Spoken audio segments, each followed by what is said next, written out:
Welcome back to the Quiet on Set podcast powered by Cineman. I'm Ewan and Lachlan, as always. I'm joined by the slightly rattled by my quick intro and type never of ready for the Lachlan intro Tilly.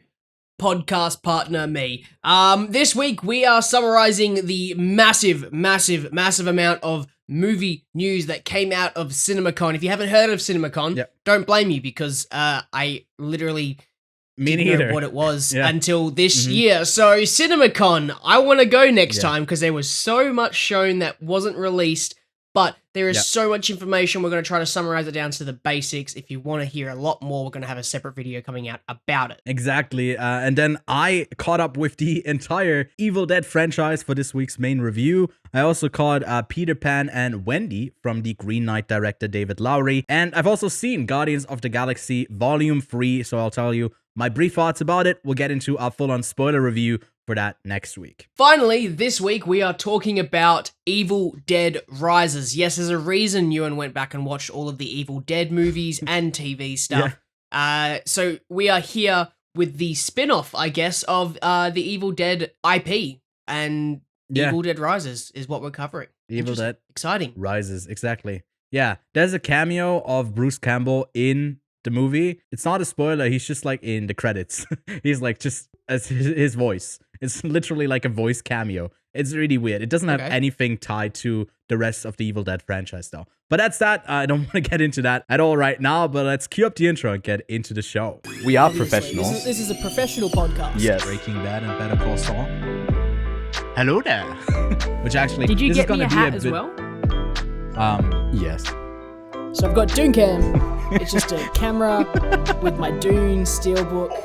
All right, welcome back this week. Like you said, there's heaps of news coming out of CinemaCon, and we'll get into that in a bit. We'll talk about our top 3 highlights coming out of, I guess, the huge convention for cinema owners that happened earlier last week in Las Vegas, Nevada. But first up, there was a new trailer that I do want to quickly talk about that didn't air at CinemaCon because, well, it's Netflix. It's a streaming service. They don't do stuff in theaters, so they're not allowed in Nevada because it's a bit of a gamble for these Black Mirror shows as well, if they're good or not. But season 6 is happening. It's coming in June. What did you make of it? Did it look good to you, or like last season, a bit of a miss? You can't really get much from this trailer because obviously, because it's an anthology series, each episode is a little bit different, and there's not really a story here, and I can't really, especially as you said, with last season being primarily a miss,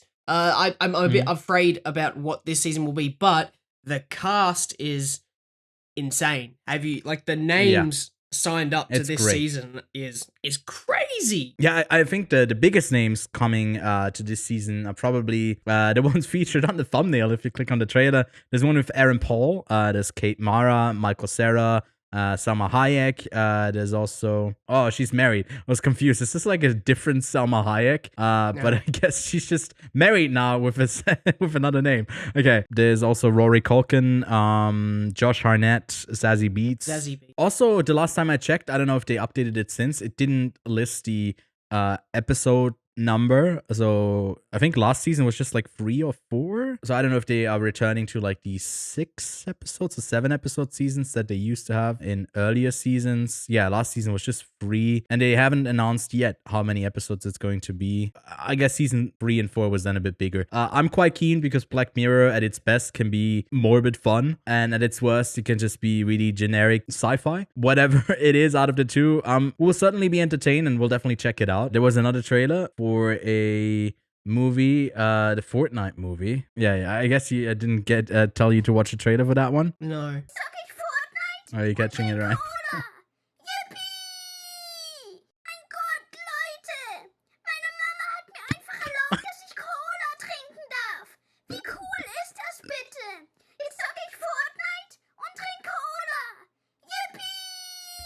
The fuck is this? It's just a bit of a goof. I think I might ban you from the show notes. You just don't put random shit in there, man. I don't know. I thought in the onslaught you could have put in, like, I don't know, another trailer for a movie that's going to be premiering in Cannes. You know, you could have done anything, but you decided to put in a TikTok. Yeah, it's But I guess I'll put it on screen. I'm a bit of a goofball. And put in a not real trailer for the Fortnite movie because that's not a real thing that's happening. But yeah, instead like a TikTok that I think it's I wanted to share it because it's my favorite TikTok of all time. I think I love it so much. I panicked it's because got I was everything. like, "Fuck!" I missed out on this sort of On the huge bit of news. Yeah, I was like, "Oh, Maybe there would be a Fortnite reference in the new Hunger Games movie. Who knows? All right, let's get to CinemaCon and our top 3 highlights. Let's get into it. I do have a couple of honorable mentions before. Just I like that the Craven film that we are getting out of the Sony universe is going to be a standalone film. Is going to be R-rated and starring Aaron Taylor Johnson. I think that's quite promising. And I also just found really funny that they are naming the 11th film in the Fast saga Fast X Part 10. Cool naming convention. Those are my honorable mentions. Lachlan, what's your number 3? The most exciting thing that came out of CinemaCon. Well, I didn't want to put stuff that I just heard about. I wanted to actively put things that I got to see or I got to, experience, even though I wasn't there. But so that's mainly going to be trailers.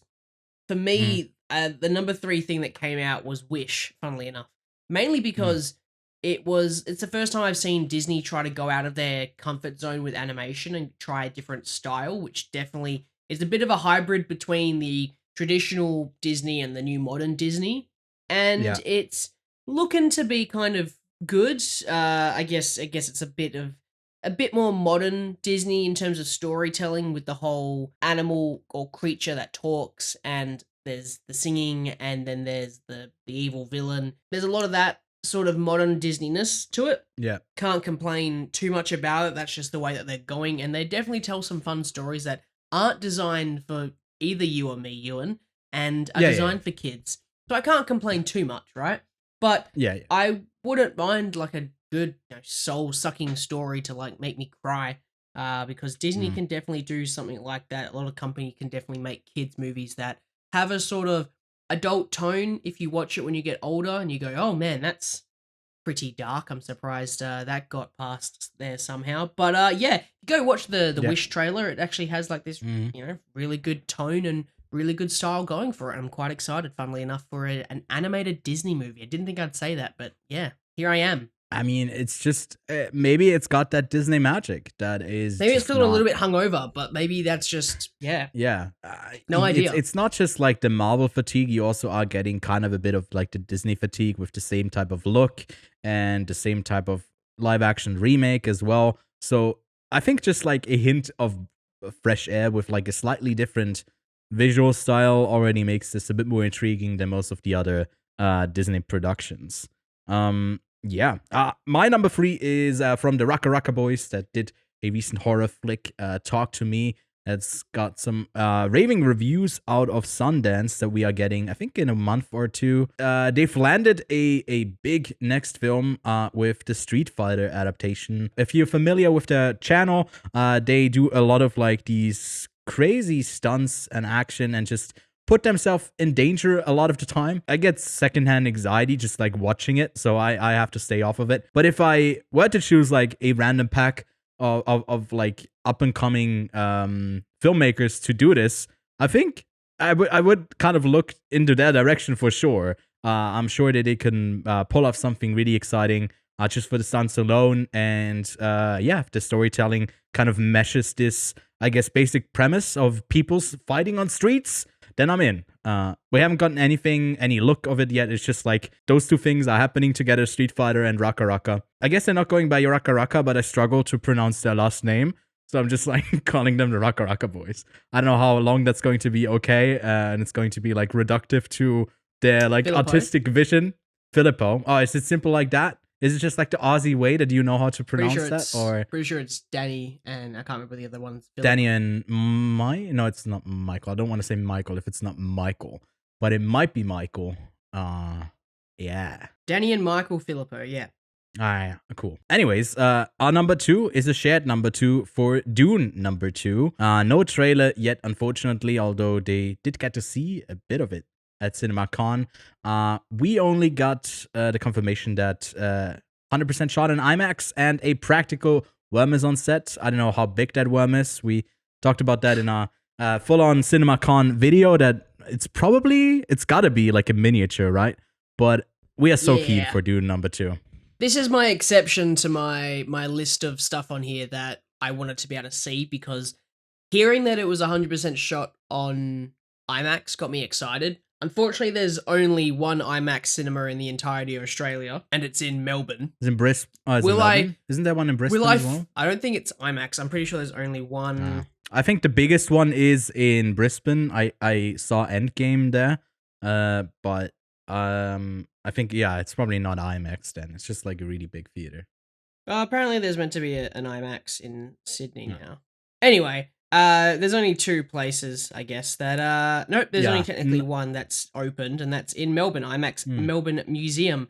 Will I travel all the way to Melbourne to watch Dune 2? I think I might. Like, I think I might. I was about to say, it's like probably the only movie that will make you do that. The funny thing is that I have flight credit for when I was meant to fly to Melbourne before COVID happened, and then we had a lockdown and I couldn't fly. So I have credit that I have to use that expires this year. Will I use it for an overnight trip to go to Melbourne, watch Dune 2 and fly back just so I can experience it in IMAX? And I'm like, and there could be a good chance that they're going to have like the original screening there at some point. I'm kind of considering it, you know. I love that. That's fun. We do have a couple here in Switzerland. And I think, I only saw Tenet in IMAX. But I don't know if that was even shot in IMAX, but I saw it in an IMAX theater. But yeah, really excited for that. And I feel like it might be worth the trip there. And I don't really remember seeing, because it's like not that accessible for the both of us, I guess. Like the big difference between IMAX. My cats are going crazy. I don't know if that's like picked up by the mic at all, but it's just going crazy right now.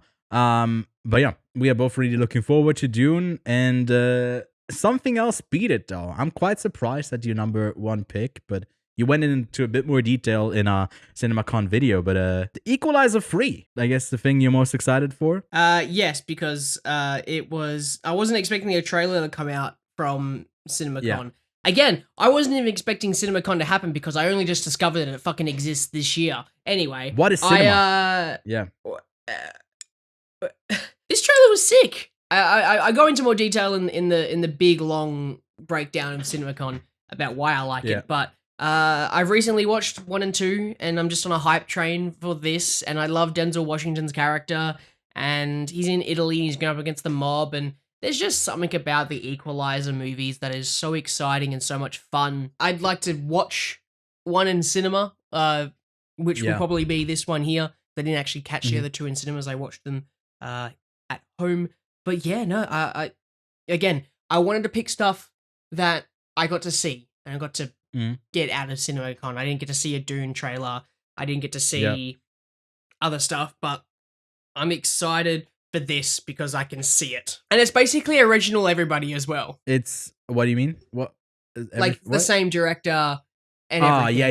It's not like it's done by somebody else. Yeah. Yeah, that's initially the impression that I got, because I'm not like, it's not like as present in my mind. I gotta rewatch 1 and 2, or I think watch 2 for the first time.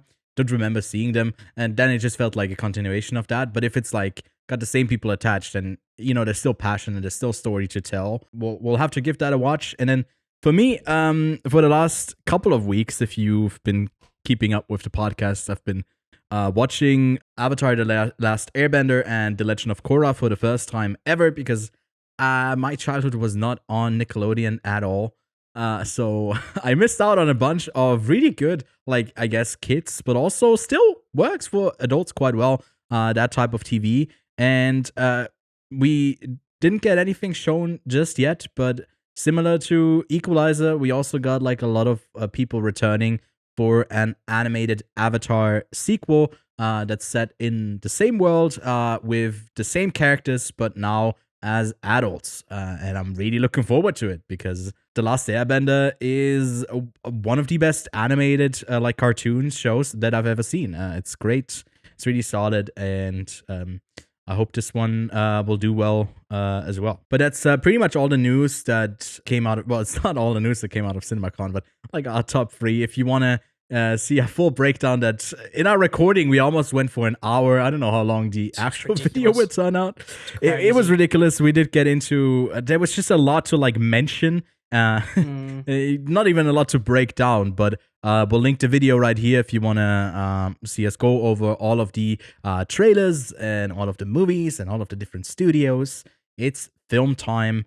But yeah, speaking of things going well at the box office, hopefully in the theatrical market, the Super Mario Bros. Movie is the first film to break $1 billion in 2023. Right? Yes, that's gotta be right. Wowzers. So much wowzers for Bowser. So much money for I guess the Mushroom Kingdom. They can get a bunch of one-ups, and I don't know what do you think they recreationally like do in the Mushroom Kingdom? Like mushrooms. I don't know. Mushrooms. Well, you can't. The thing is, once you take in a mushroom, right? You can take a mushroom still, but it just kind of gives you money or points or whatever. But what do you think if you like overload on mushrooms? What does it do to like the actual people in the Mushroom Kingdom? It's like cannibalism. Fair enough. Yeah, that's it's just like eating a bunch of toads. So they all think they get like some sort of like post-nut clarity. Post-nut clarity from getting head from a toad, literally by eating it. No, this is so crass for no reason whatsoever for this kids movie. Oh my god. But I think also Shigeru Miyamoto, the guy who is behind like a lot of the creation of certain characters at Nintendo, said like it's really clear that there's more to come from the Mushroom Kingdom in the most like Japanese way ever. He's like vaguely stating something positive. And then something that didn't come out of CinemaCon, and I don't really know why, it was announced shortly after, or maybe I just missed it, that it actually did come out of CinemaCon. I don't know. Stand to correct me in the comments, I guess. But Dodgeball 2 is happening with Vince Vaughn returning. I think the original director is also returning. I think I've seen Dodgeball for the first time like 4 or 5 years ago. I didn't catch it when I was 6 years old. I don't know about you, Lachlan, but I thought it was pretty solid comedy, stuff that we don't really get too much of as of recent. These just days? like a silly comedy that like, doesn't need to be big. It's just like a bunch of silly jokes in there. So, I'm gonna watch it when it comes out. Doesn't look too bad. But that's it pretty much for the news. Like I said, you can check out our CinemaCon video if you are in need to get another dosage of news. Lots of movies to talk about. But let's talk about the movies that we watched this week.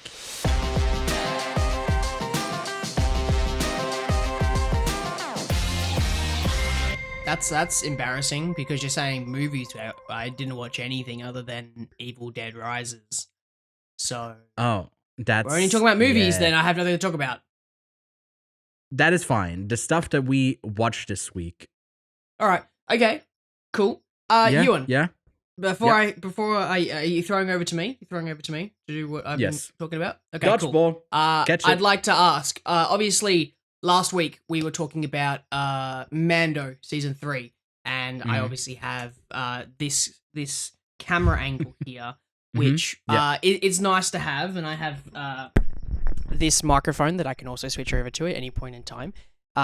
But obviously, I felt like this week I've watched 2 other TV shows. Sorry, no, forgive me. I didn't watch 2 TV shows. I watched a continuation of a TV show. I watched Succession. Yes.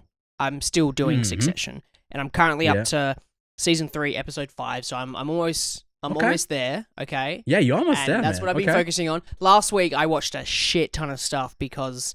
And I don't know if I'm not going to use this camera the entire time because I'm going to throw to you and ask you a question before I start talking about Succession. Would you prefer if I and this is where your editing skills have to come in because I just switched microphones again, Ewan. Would you prefer a casual wide angle shot, or would you prefer a point of view that you've never seen before? I feel like I just got to go for something new, that I've never seen before. You want to go for a POV? I mean, how can I say no to an offer? All right, no worries. You show me a Okay. camera angle. I You can't. picked the one that I refuse. didn't want you to pick because this one takes a little bit more setup. I'm doing a lot of prep. No, for you don't have to- Kun I at thought the you- moment, no. okay? No, stop, I thought you had it set up. stop. No, I have it set up, but it's a little bit Switches harder to a than you GoPro think. mounted onto So- a drone. Yeah. Do you have cameras in my house? So we're doing a POV shot, okay? So here's what we're doing this week, all right? Now, the issue I have is that the GoPro webcam app seems to conflict with the Sony app, which means I can't actually record with this camera and also record with this camera at the same time. So here's what I'm going to do, okay? I have to turn off this main camera to be able to access this camera. And it doesn't seem to be working just yet. Hang on, I've got this working. Hang on. This is just a little bit of DIY. And now we're going to be able to have a wicked... Oh, it's going to take a second to load up. This is it, Ewan. This is it. Where you can have a beautiful, beautiful new perspective that you've never seen before that doesn't... Come on, do it. Do it. It's going to work, trust me. It's going to work. It was working earlier. Oh, shit. Oh, he's there. Let's go. Hello, done it. Mr. GoPro man. I've done it. Yeah? Hello. So this is the Yes. camera angle that none of you get to see ever. Okay? This is Yeah. literally like, oh god, Ewan, you're gonna love this. This is Mhm. okay.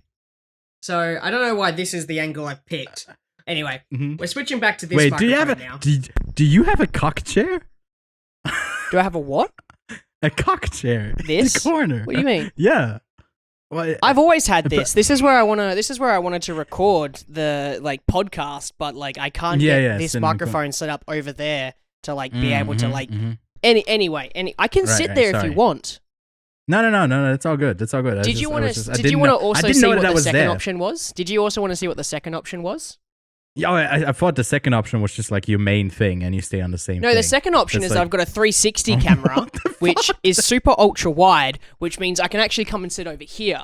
And this is like the new casual shot. The issue is I can still see you. This was the other option you've got, but you picked the POV shot, so you've picked the more interesting shot. this where, side. See how I've come over this way and I've like in the same shot. Yeah. Isn't that wild? Mhm. Wild stuff. That is crazy. We're living in the 21st century. So anyway, It's here we are. crazy. Here we are. Oh yeah, I can see the And, camera there. Yeah, it's okay. Yeah, you can see my camera. You can see my light. Camera. You can see Oh my you, god. my microphone, my audition It's recording, my drink of choice, my show notes here. Isn't this incredible? This A is incredible perspective you've because never seen I never before. get to. All of the viewers have never seen this, and I also haven't seen it because you can't really show much beyond. I guess what's you can't really show the camera when you're filming. But if you're Lachlan, you have like 17 cameras, so you can show different perspectives. Looks So I literally have GoPro. I have one camera that I can't show right now because it conflicts with everything else. I have this camera which is down here. I've got this camera which is strapped to my head, and now I've got my Insta360 camera which is obviously. Now, Ewan, this is all preparation for Kun. So this is exciting stuff for people who are going to be able to see the craziest stuff because my this setup is, and it's all going to be run off this MacBook, this one here. Yeah. This is my like portable editing rig. Ewan, you're gonna love this. Anyway, where were we? What were we doing? Let me have Succession. a quick Succession. Yes, of course. Yeah. So Succession. Let me just angle this a little bit so you can get a bit more like its actual POV. This is the dumbest thing I've done. Wait, I can peek out from you. Wait, hey, I'm behind the mic. Hey there. Hi. What's up? There you are. Hey. So Succession season 3 is really good so far. I've just gotten to the point where like Logan has sort of had his medication issue and he's like all drugged up and he's making dumb decisions and they're going for the buyout stuff and the one thing I just want to bring up again with Succession because it's so good is how good it is and how good it stays. It stays very consistent throughout the entire thing, and that's probably the most exciting part. Is that it hasn't dropped quality at all, and it just always seems to be steady. But you're telling me that season 4 is even better, right? I watched it week by week, I think, since season 2. So it's a bit harder for me to judge because while you're experience it, especially week to week, it does build, and different than some other HBO shows like, I guess, House of the Dragon. Not House of the Dragon. I mean, also that show, I guess, in parts, but more Game of Thrones that kind of build to, I guess, have like a bigger episode. They do have big episodes in succession, but like you said, it really stays on such a high level in the entirety of it. So you can set like an episode just in an apartment building, and that's just characters there interacting with each other, and that works, and it's solid just as any other episode. So for that, it's like really truly unique in that way. Yeah. I think season 4 is some of the best stuff we've gotten, but it's on the back of all the work that has been done in the previous seasons. So it's hard to judge. No, of course. But yeah, no, I'm super excited to continue it on. Anyway, the reason that I'm doing this janky setup this week is because I tried playing a new Star Wars game that I was super excited for. Let me switch to a different camera for a second. Why not? A new Star Wars game that I was excited for, and it's a piece of shit, and it can't run on my computer at a very good frame rate, and that makes me very disappointed because I wanted to play it before Con. And I played it for an hour, and I refunded it on Steam because, like, why would I want to play a game that I can't play and buy a game that I can't play? And I didn't pre-order it, by the way. I bought it, and I heard there was issues, and I was like, I'll see if my computer can run it. Which, for everyone. Dude, I've heard some people have issues. I've seen people have issues with a 4090. I don't game on my MacBook, by the way. I game on that PC right there, which is my stand for my camera. That's my gaming PC there, right? So, anyway, I keep switching to cameras that I just don't know which one I want to go to. This is exciting. I'm trying to work on the GoPro thing, work with that thing. Oh my god, can you see what's happening on the GoPro from... Hang on one second. Preview?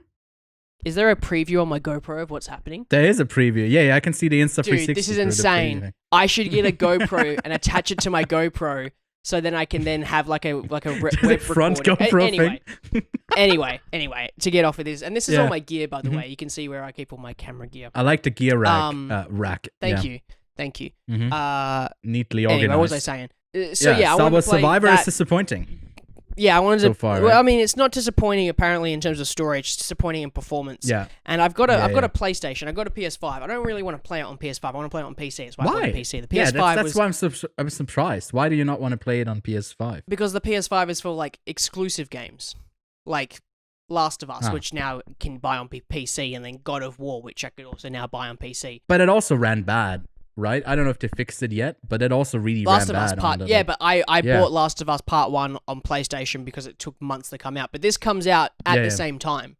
So I might just go buy it on PlayStation because I wanted to play it before we go to Cannes and finish it before we go to Cannes. But I might just wait until afterwards. It's apparently like a 40-hour game, or like it's a longer one as well, or like 35, 40-hour game. So yeah. I mean, I'm the same way because for me, it's another 2 weeks away with The Legend of Zelda, the new one. Tears of the Kingdom, and I can definitely not fit that in the 4 days I got until I leave for Gun.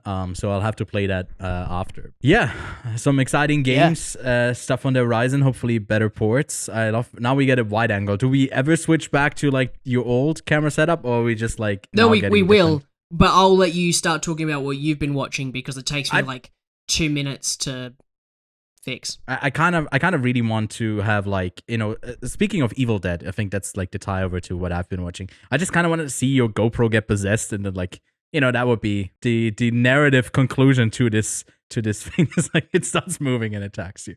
So the only other camera that I own. No, I own another camera. I might be able to get that set up as well. It's another DSLR. It's an old Canon 60D. I don't know if that I don't think that supports it. So I'd have to get like a USB to HDMI adapter. But the only other camera that I originally thought of is my drone. So the only other camera I have to attach to OBS to have like the full like infinity gauntlet of cameras, right? is my drone. Yeah. So imagine just the drone hovering behind me that I could just switch to.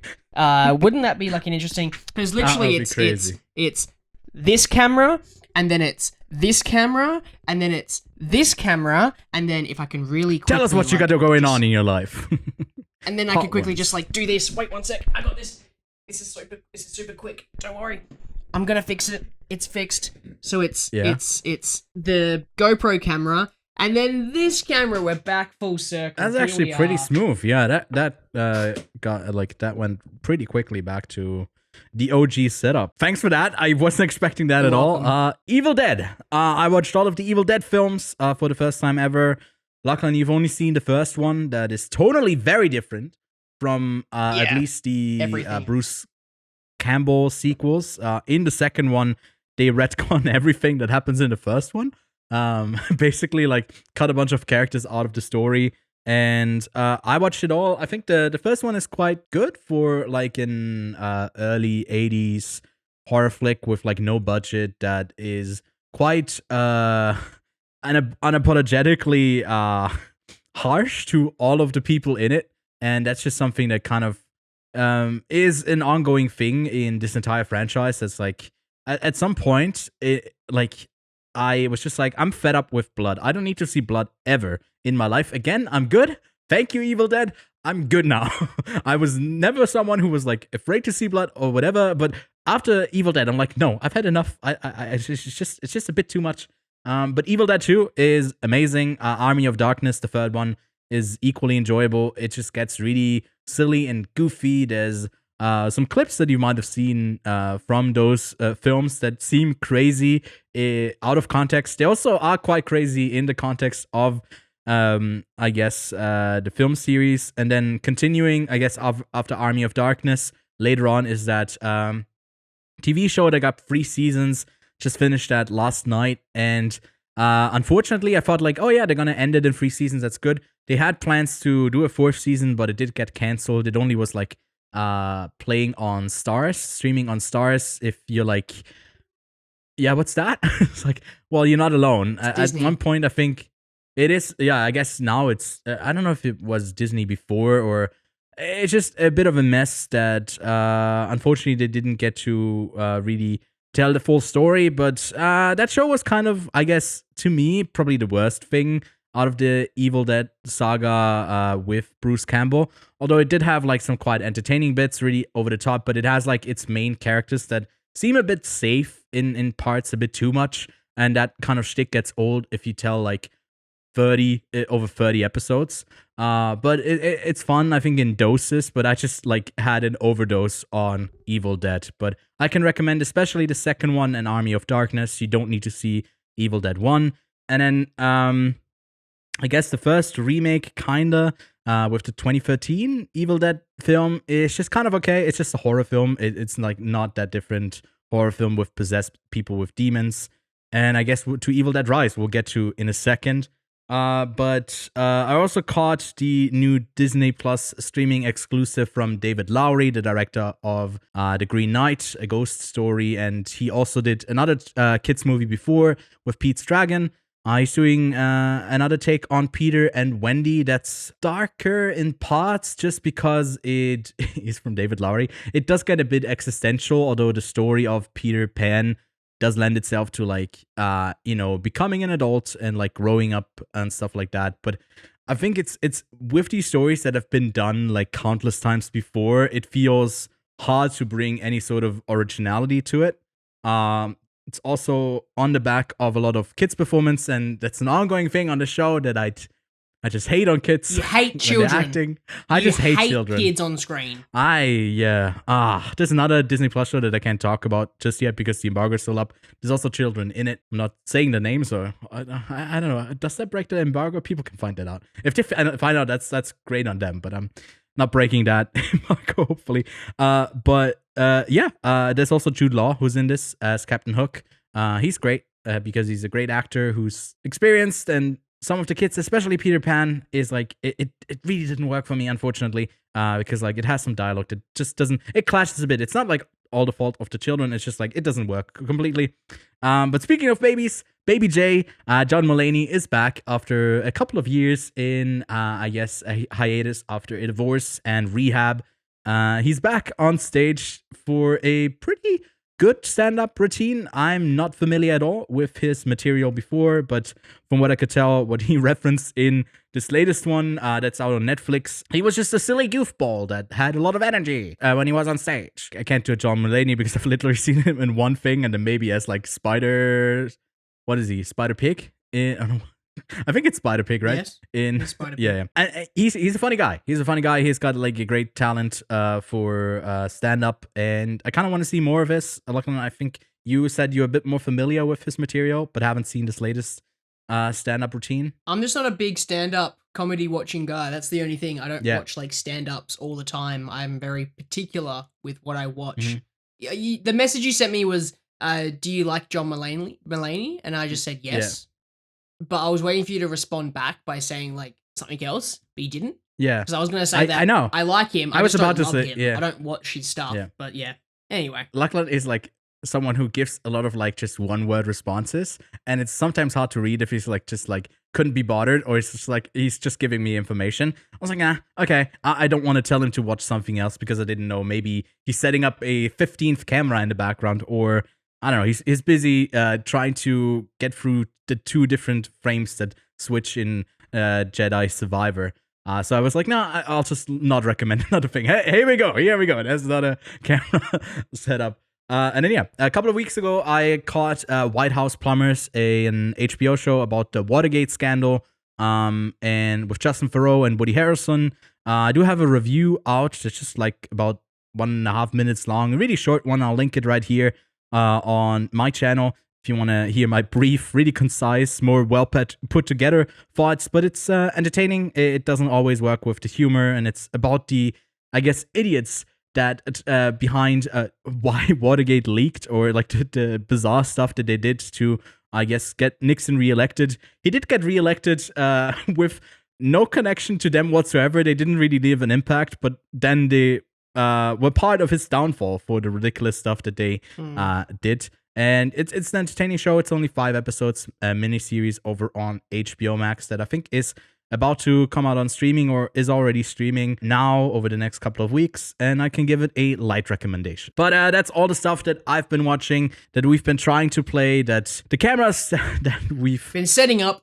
It's not about the cameras that we got right now, but it's about the cameras we set up along the way. Oh, wow. Let's get to Evil Dead Rise, the 5th outing in the Evil Dead franchise that doesn't see Bruce Campbell return apart from a quick voice cameo in the credits at the very end. It is directed by Lee Cronin and tells the stories of 2 sisters that find an ancient book that gives birth to bloodthirsty demons that run amok in an LA apartment building and thrusts them into a primal battle for survival as they face the most nightmarish version of family imaginable. Isn't that just us at Thanksgiving and Christmas? Isn't it like, oh, horrible, I gotta be with these people. Imagine they eat glass and get possessed and try to kill you. Well, I guess that's the version that you get in Evil Dead Rise, a family movie that's not at all for families. It's been received quite positively so far, especially for a horror film. I'm quite surprised at the praise and the ratings it's gotten so far.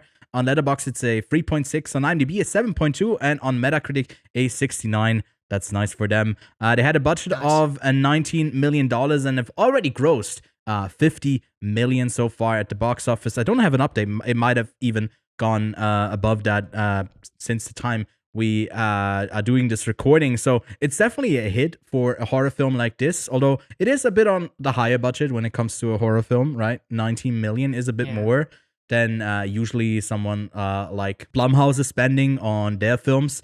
So we'll get into quick non-spoiler thoughts for the film, but this is more a discussion about the actual kills and stuff. So you can't really talk about Evil Dead without getting into specifics and the moments that make the film what it is. But just, I guess, overall, I think if you are familiar with some of the Bruce Campbell stuff, if you've seen the series Ash vs. the Evil Dead or Evil Dead 2 and 3 Army of Darkness, then you expect a bit more goofs along with the gore. Here, we just get a lot of horror, a lot of gore. That's at the very center of this film. And just overall, did you enjoy the film like that? Being the bloody the bloody mess that it is. See, I would slightly disagree with you in the sense that it's more bloody and gory than it is a bit more campy and comedic in some senses. Because I cannot remember. No, I probably could remember. No, I see. The funny thing was, I had this really, really, really fun time watching this movie, and I haven't had that feeling in cinemas in a while. I was gonna say, like, I've gone to watch movies, and I've had a good time because it's a great movie. That it's cinematic. Dune, great example. I went and saw that like 3 or 4 or 5 times in the cinema, right? Because it was a fantastically exciting experience to watch on the big screen. It's the same when I watched The Batman. I had this great time watching that. It's the same when I went and watched like the Mario movie, in the sense that it was dumb, fun, cameo-esque, dropping hints from the games. But something about Evil Dead Rise was just so much fun. It was an enjoyable experience. Maybe it's because it flows between the scares and the comedy and the stupidness very quickly and very smoothly and very intelligently. Yeah. But it also keeps its roots the same. It keeps its fun the same. And that's what I enjoyed the most about this movie. It's just really a lot of fun. I think what it does so well in these stories is like you get this trauma that the people are going through, something that's really harsh, and it's not really giving it like a lot of heaviness to it. Although something really serious is happening, it still kind of feels a bit lighthearted. And I think that's the charm of all of this. All of the death and the sadness doesn't drown out the rest of the film. And that's just why it's been so successful. And even if it's like happening to our main characters, which you don't really know who your main person is. I think you can kind of guess what they're going for. Oh, my cat is playing my drink. Stop it. Look at this little ragtag. He's my family. Oh, he's panicking. He's like, I need to get my makeup on. I'm on camera. Oh shit. I wanted to put him on the table, and whenever I like put him somewhere, he just pretends to be like immovable, so he just like drops. All right, it's the back of him. Let me get back on track with Evil Dead. It just does everything well, and you're kind of not really able to expect maybe where it goes in a story sense, that it's just going to be harsh to these characters, even if they are protagonists. But it doesn't just like kill them off and leave them.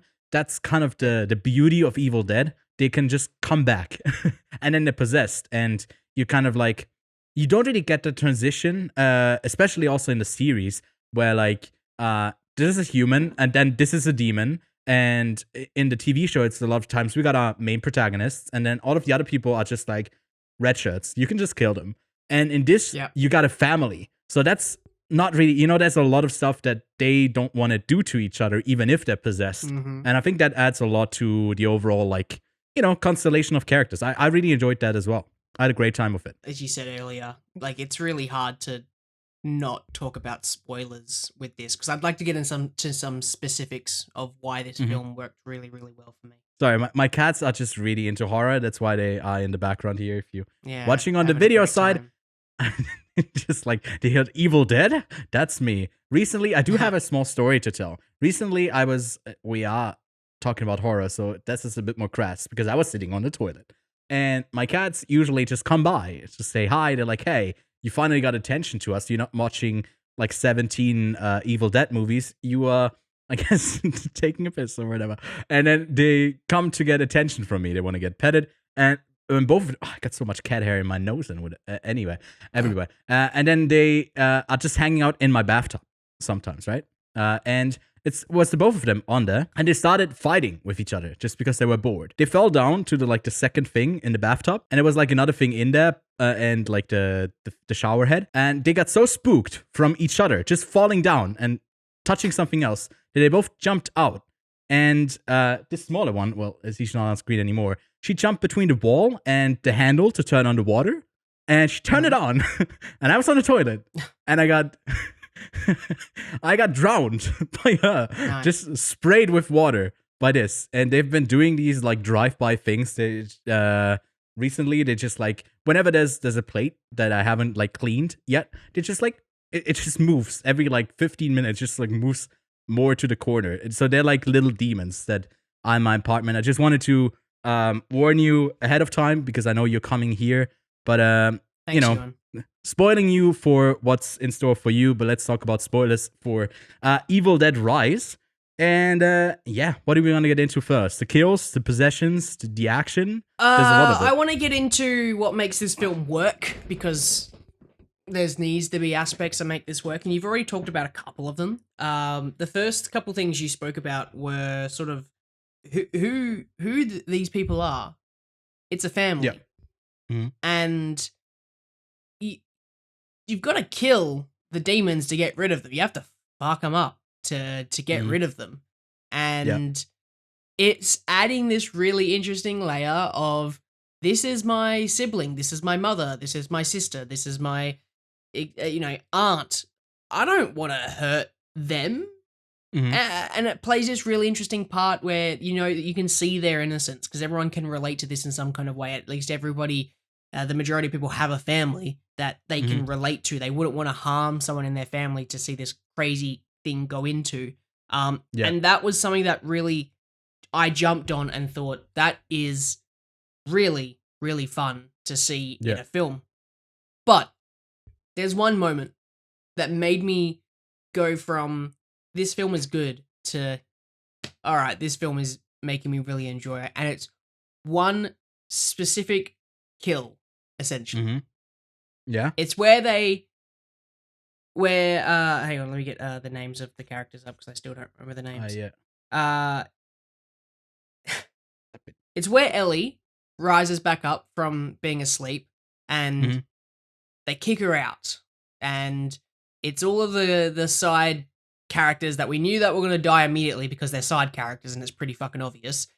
And they get massacred by her, right? They get absolutely massacred by Ellie. She jumps on one character, gets his eyeball, sucks it out. He's dying. She lands on the floor and starts like dry reaching. The eyeball comes out of her mouth and it's like I wish the GoPro was set up. It would be a perfect example where like it follows the eyeball into a scared bystander whose mouth is wide open, lands in his mouth, and he starts suffocating on. Come on. Yeah. And I thought it's great. Yeah. that is fun. Like that is fun, dumb, pure fun. Sign me up. And I enjoyed the movie from there. I was laughing. Like I was actually laughing out. I was the only person in the cinema laughing out loud. There was like a decently filmed cinema, and it was really awkward to like me just laughing loud at this horror film because like as I was sitting there waiting for the film to begin, people behind me were like, I'm actually kind of scared to watch this movie because they saw like the trailers and the trailers do a pretty good job of like hyping up the scares, but they clearly don't have a history with the series of Evil Dead. And to be fair, I've only seen the first one and I know parts of the second and I know how crazy the series gets. I just haven't actively seen time it myself, travel and I would and like to everything. go in and see it.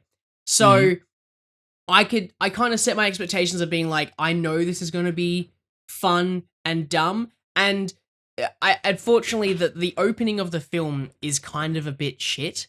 I was about to get to that as well. Yeah. And that's where I kind of want to start because it kind of throws me a curveball because I'm sorry to say, but the actress we follow at the start doesn't do a very good job, and neither does the male actor of whatever they're doing. It wasn't very good acting, unfortunately. It felt very stiff and over the top to a degree, and it just really put me in a bad mood. I was going to be like, oh no, it's a cheap horror movie, because obviously it's what, 19 million? It's a cheap horror movie. They're going to have really shitty actors and actresses in it, and it's going to be B grade. And I was like, I don't want that, but I kind of want that, but I don't really want to watch that right now. And we get over that, okay? We get the opening part with the drone kill and the and the Title freaky card. opening. Yeah. I'll admit the Title card moment is where she's great. hanging out reading with the reading her book, and then the demon starts reading the book. I was like, actually, that's pretty cool. And that's where it kind of switches to be actually quite fun. But the opening, do you agree, was a bit like at first really shit, and then it changes, and you go, okay, this is the coolest opening ever. Also, really, like, probably the best title sequence in a film in the past 2 years. The best title I can't card. really remember. I mean, it's just like the most in-your-face title card I've seen in a long time. Yeah, but that's why it's so good. It's so in your face, and it's so like, this is what you're watching.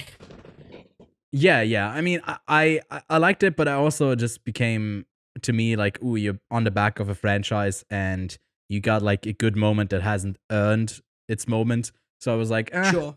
But I think it would be hype to see it. Like, I didn't see it with a full theater. I would I think that's pretty good. I think it also played in South by Southwest. Friend of the podcast, Art, actually filmed like a viral video of like someone who worked on the movie getting really pissed, and then like that was him who filmed that at South by Southwest. Nice. I think watching it at South by Southwest, any movie, I think is like the perfect crowd to enjoy something like this. And they do a lot of horror. I also didn't like the opening. I thought it was done in a way where it's like, I guess it's that's happens later on in the story, right? Where basically at the end in like the garage thing, one of the characters that will end up being at the start of the other thing enters there, so it gets carried along. And apart from just being a generic horror film opening with a bunch of opening kills that I guess we somehow now rely on, it's more of a slasher thing, so I don't know why they need to do that to hook you with a demon story. But it felt really like studio-esque to have a bunch of kills to hook you at the start before we get into the family thing. And it basically has no connection to the story whatsoever. So I didn't really like that like narrative framework of how they went. But once we get to the family, I'm a bit more involved with the whole thing. I actually like it quite a bit. And I mean, I had to look away when like the sculpt thing happens. I think that was like it's so gory. Oh really? It's just, yeah, it was. It was pretty in your face, wasn't it? I hate stuff with fingernails and with hair. Like I can't stand it. It's just a bit too much for me. Eyeballs is another thing. Is there not? Yeah, no, there is an eyeball thing in this one as well, right? The sucking of the eyeball, yeah. The sucking, yeah. No, I think I'm mixing up with another thing where it's like really close to the eye, something. But yeah, there might be one of the other Evil Dead thing. The needle gun, the tattoo gun. The needle. Close to the eye. Exactly. As well. That like got my anxiety up. So it's got like a lot of thrilling moments in there, and yeah, I liked it quite a bit. We said the first couple of performers aren't that great in the story. I usually shit on child actors a lot, but I think the little sister was fine. She was actually pretty good. I liked her. So I was waiting for you to get to this because she is my MVP of the movie. Yeah. Like, she is my MVP of the movie. Up until the end where you get that really, like, good shot. The door thing is a bit dumb. There was, like, a bit of a stretch to me. It was like, wait, until the end where?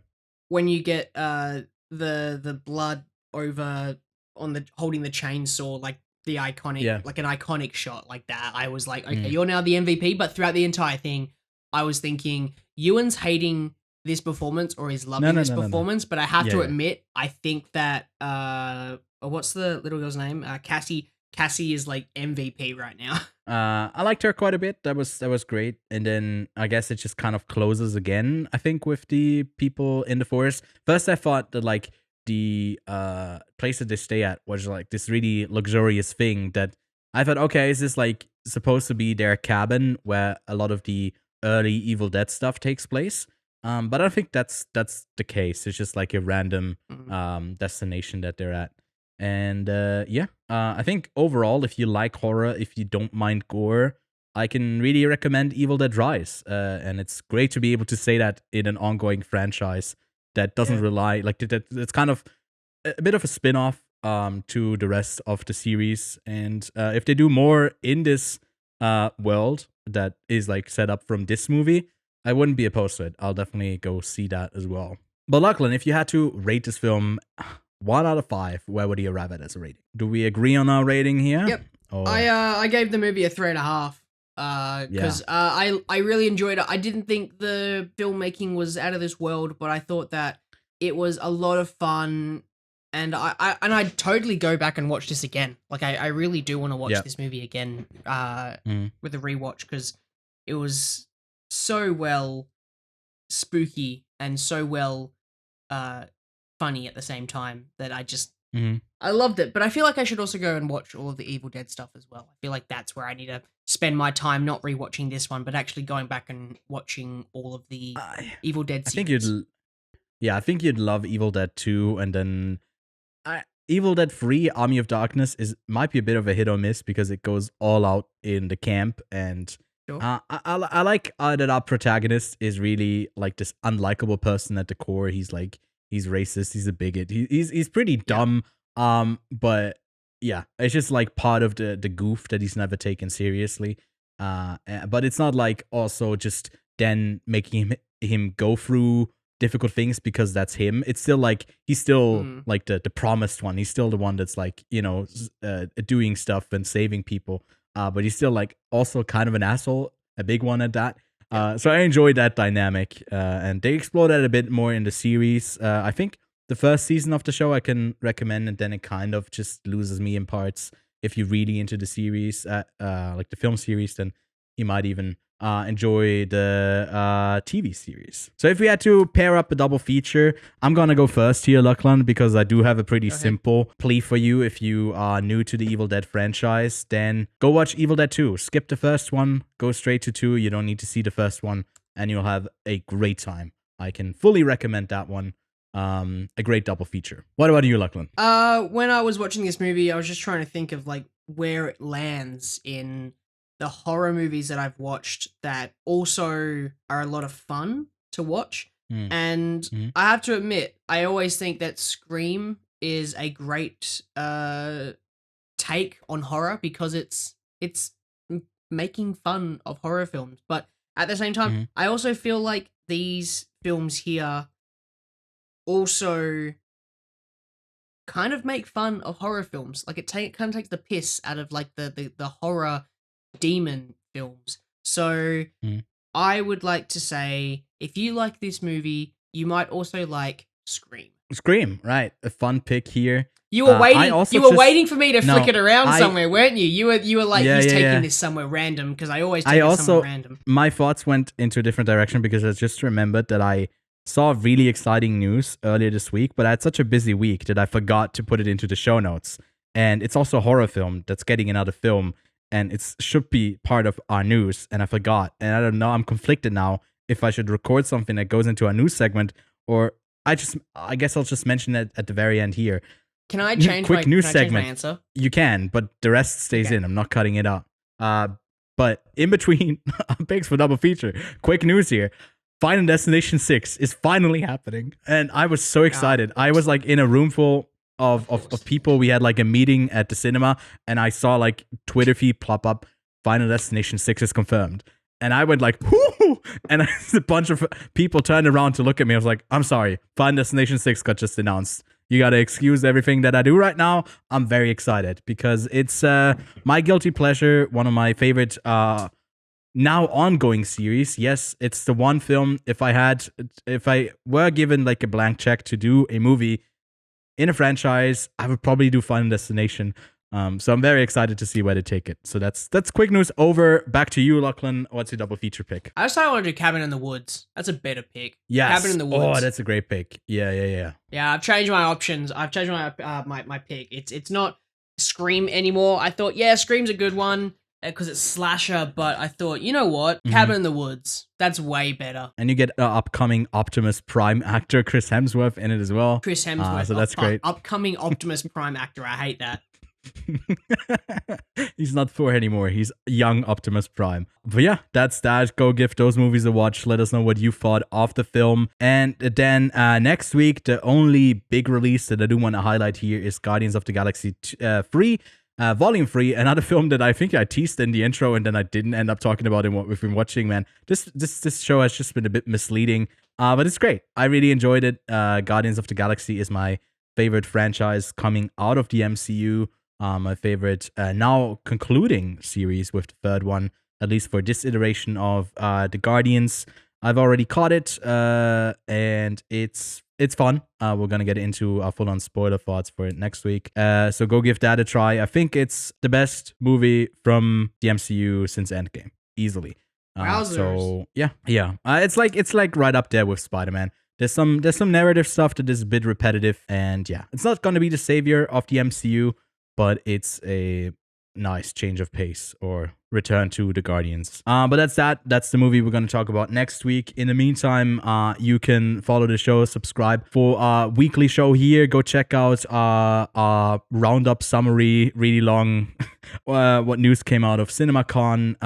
And then subscribe in a couple of weeks. Lachlan and I will be in the same place together. Like you've already gotten a quick showcase today. He's got a lot of equipment that he'll take over, and we got a bunch of stuff in the works that is really exciting. So don't miss out. Subscribe, leave a like, and we'll see you next week.